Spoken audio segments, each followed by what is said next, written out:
I think this is before the M was there, obviously, but that might be the Platteville Mount. Yeah, I don't know what would have been there that we're talking about. How the picture was taken? Yeah. I don't have a clue. Because it's taken, you know, from high up, looking Right. down on it. Could it there been like a balloon at the fair? Well, that's a possibility. I didn't think about that. But yes, this could have been a photo taken from a balloon.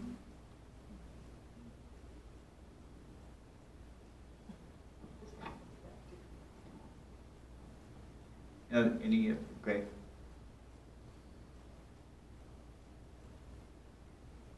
Okay, this is the October picture, and it shows Halloween in 1922.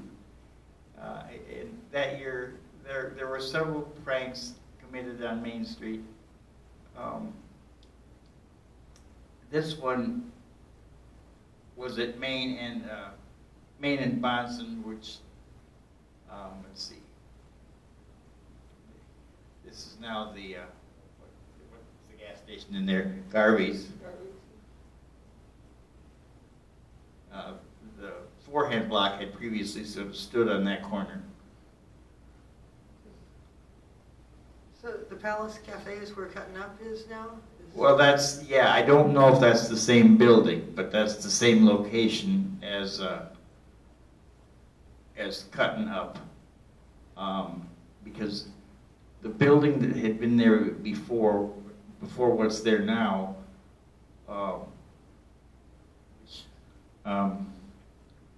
we're going to show in the next picture. Well, you were telling us there was quite a history of playing pranks on Main Street and then not getting arrested for doing so. Right. I've got 4 different pictures of things that were done on Main Street in 1922, and I've got 5 or 6 different clippings from different newspapers about them, but the police didn't do anything because it was childhood pranks. Nothing was done about it. And I'm assuming that the kids maybe came back the next day and cleaned up their mess. I don't know, but I have one picture of an outhouse on Main Street. I have one picture, and this would have been during Prohibition, of a bar set up on the corner of 2nd and Main.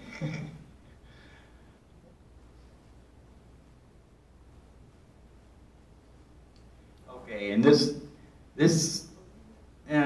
It's okay. You were talking about Cutting Up in that previous picture. I think that may be that Palace Cafe might be in the same building, because this is the building that was there before. We think this is circa 1900. This is Main and Bonson. This building, and I think when this picture was taken, it was the New Vienna Cafe. And the building here was the forehand block, and this in the background is City Park.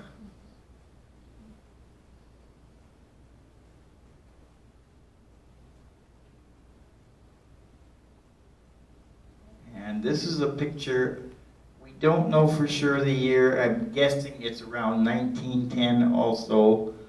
This is the interior of the Lutheran Church of Peace in Platteville, which at that time was at 305 East Furnace Street, and now the home of the Platteville Free Methodist Church.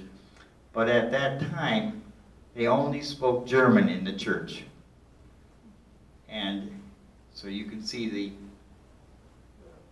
I'm not sure what it says because I can't see it all, but that's obviously in German.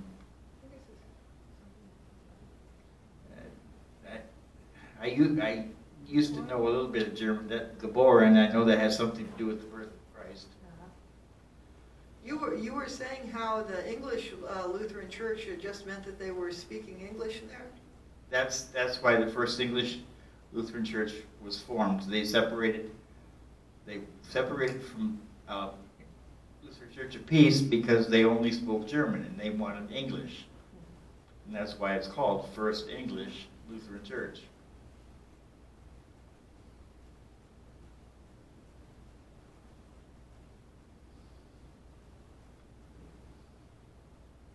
And then this is the final cover, the final picture. This is the back cover of the mound, of the calendar, showing the pulpit rock on the mound. And Lori, you're going to have to refresh my memory. What was the name of the preacher who preached from there? Reverend Alfred Brunson. Brunson. And he was a Methodist circuit rider minister. Okay, and then you can't, I don't know, a lot of this is probably deteriorated. Come on here. A lot of the limestone is probably gone, but it's also all hidden by vegetation now. You can, apparently, at least according to my kids, there's remnants of, you can still climb up on a couple big rocks up there. These are overlooking the houses that are there, and Yes. you know, down a little from the house of the so-called Nodolf incident. Right. And someone, it was either you, Lori, or Crystal Prohaska found that clip that talked about when they were preaching that there was an entrance to a long cave. We spent a long time looking for that actually last summer. Couldn't find it and are pretty sure it is filled in. But, Yeah. I've seen on Facebook several references to the cave or caves at the mound, but I have never seen one myself. Lori? There is reference, the story about this Alfred Brunson preaching from the top of Pulpit Rock in, I think it's the Wisconsin Historical Collection, volume 14 or 15. You can read about that.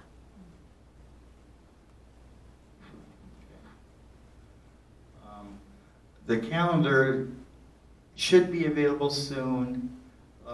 Right now it's at Morrissey, undergoing the final printing, and I'm hoping before the end of the month it'll be available.